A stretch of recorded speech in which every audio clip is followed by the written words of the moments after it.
Hey guys, this is Michael Alexander with Coinsider, and thanks for coming to another Quick Charts video. Today is the April 14th, about 1 p.m. New York time. And if you haven't seen our demo video, it's in the description. We have a link, so just please follow that. And just to recap what Quick Charts is, Quick Charts brings you many top analysts' price predictions all in one page to save you time with possibly lots of research, and for you to be able to quickly compare the top analysts' price predictions in one page so you can get an idea of where the market could be heading, and so you don't miss out on that next major price move. So let's just jump into the quick charts first, then we're going to go into the analysts' reasonings, a little more detailed below, and then we're going to go into their charts. So this is quick charts. Here are the 6 charts. We have 6 analysts. We have 3 bull and we have 3 bear, so we're presenting you the both sides. This is the same as yesterday with a little bit modification. I'm sorry we don't have the initials and the authors next to each one, but I will go over each one for you. But just want to focus on the key price points here from the analysts. So we're starting at 8,000, that's where the market is right now, and the bulls do not have specific price points of where they're heading. The first analyst, this is actually Silicon, has a range of 8,250 to 8,500, so keep an eye on that price point. It got close to this already. I'm not sure it finished there.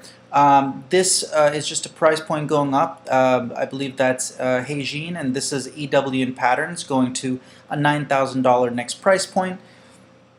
And then you have the bears, where you have the next major price move down is 6,000. You have 4,500, and nothing specified with this author. So just a few key price points to look out. There's a lot of analysts that had that 6,000, which is the previous February 6 low. And then you have 4,500 is another number to look out for if you're looking on the bearish side of things. And if you're looking on the bullish side of things, you're looking out for 8,250 to 500 for this one right here. So that's all for quick charts. We're going to go into the reasonings of the analysts next. So if that was enough for you, great, you can move on, and then we'll see you tomorrow on another quick charts. And if you want to stay for the analyst's reasoning, I'm going to jump into that right now. So let's go a little bit below. It's called prediction and reasoning, and we're going to go into each analyst. So we have here the first analyst is Silicon. All of these are social media sites and approximate dates where they had their prediction. He is bullish, and a few reasonings. So here's his quick chart where he has the range of 8,250 to 8,500. So this is his prediction right here. Then with the retrace to about 7,888, this can also range. And then you have, we're going to be going up towards not a specified price, but above the 8,500 mark. So again, his reasoning is that he is bullish because we've finished an Elliott wave count, and also he did mention that the RSI on the 2-hour chart the other day hit 90, which we didn't see since December 2017. So he believed that that was major. So he is a bull, and this is his reasoning. Now let's go to the next analyst. So we have 3 bulls we're listing first.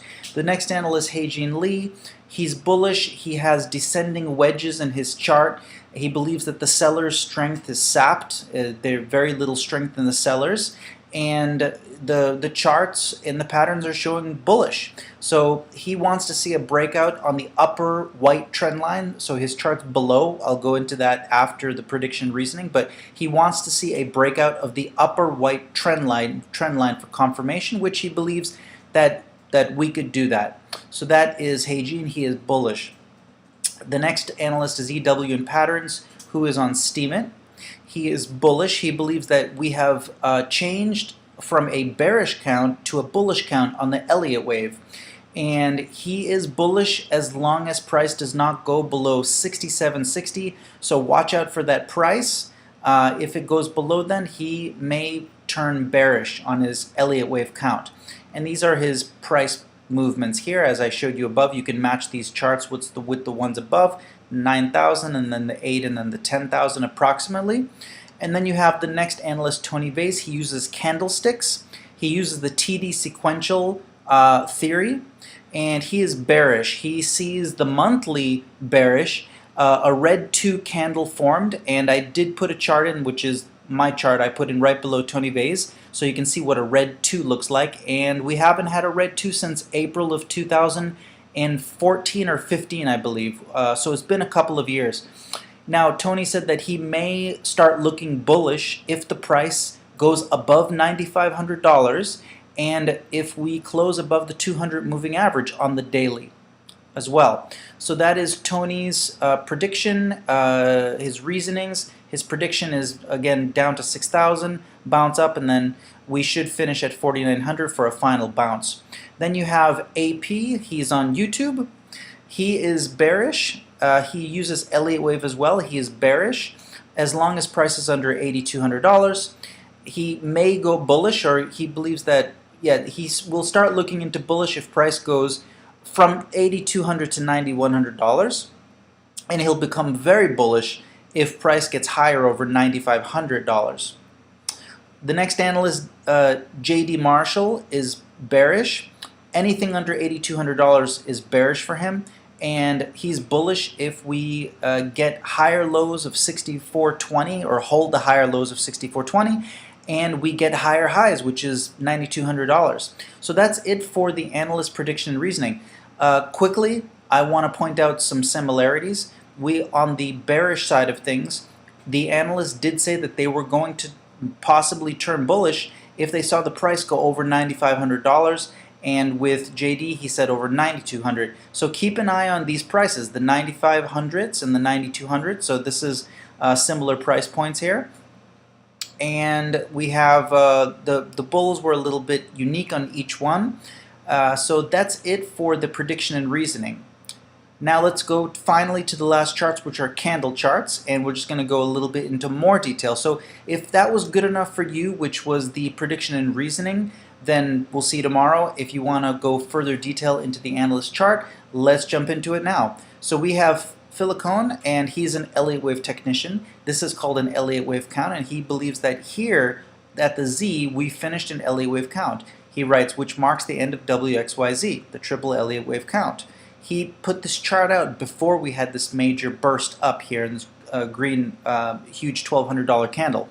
So if we finished with Z, then that means that we're on our waves up, and 3 should finish at that 82 to 8,500. We should go down a little, which I believe we're going now, and then we should hit going back up. He has about $9,000. It's a range, he didn't specify. So that is Filicone's Elliott wave chart that he's showing here. The next chart is going to be, I'm sorry, this is also Filicone's chart. He's just showing that he sees this major descending line, which is our resistance, and we need to break that to see more bullishness. And he sees the 3 hitting it but not breaking through. We're going to go down a little bit, and then from 4 we should break through it to finish a 5 on that Elliott wave impulse count there. So we'll keep an eye on that and see if that comes true. The next chart is going to be Heijin's. Again, he was bullish because of these descending wedges, huge descending wedge, it's very bullish, huge descending wedge, which is called a bullish. And he says that as these descending wedges happen, seller loses their strength here, sellers are losing their strength here, and boom, finally we had a wick breaking out of here. We haven't broken this blue trend line, and Heijin says we need to break that upper blue trend line for confirmation of bullishness. And EW and Patterns originally had a bearish Elliott wave count. He switched after this green candle popped. He now sees it as finishing here on a 1, 2, heading up to a number 3, a yellow number 3 up here. And in order to head up to a yellow 3, we have 1, 2, 3, 4, 5, and we are heading up towards that 10,000 mark, which is that blue number 1. So that's EW and Patterns. Then we have Tony Vay's bearish count. This is his weekly candle chart. He believes it's bearish, and since I included a number 2 red candle on the monthly, which he mentioned is bearish, I drew my own chart just so you have an idea. This is the TD sequential numbering systems. It's all green here, and then we have on the monthly chart we have a red number 1, red number 2, and he mentioned that when you see that red number 2, that hasn't happened for a few years. Very bearish on the monthly, and he still is very bearish. He's still bearish on the weekly. Our next analyst, AP, believes that on the monthly we're bearish. He specifies that the 8 EMA we've gone under. The weekly were bearish. We still haven't closed above the last weekly candle, which he still needs to see that $9,500 for to become very bullish. But we are still fighting a bearish weekly trend going downwards. He still sees us finishing at about 44,000 here, bouncing up to this major resistance line right here, and then going back down to about $3,000. And JD Marshall sees still a bearish scenario, and unless we break above that 9,200 or get in the range of the 8,600 to 9,200, he's not going to be leaning towards bullish, so he's staying bearish on anything under $8,200. So that is the end of quick charts, the 3 different sections. Glad that you attended today. We have a lot going on in Bitcoin. Keep an eye on those numbers that I mentioned before. If you go back up here to the prediction and reasoning, when we looked at those bearish analysts, they had some similar viewpoints as far as turning bullish if we hit the $9,500 price point, and the third one was about $9,200. And if you're doing any trading, just please do your own research, as all of these predictions and anything that we say here at Coinsider is just our opinions and is not financial advice. So glad that you attended today, and we look forward to seeing you tomorrow.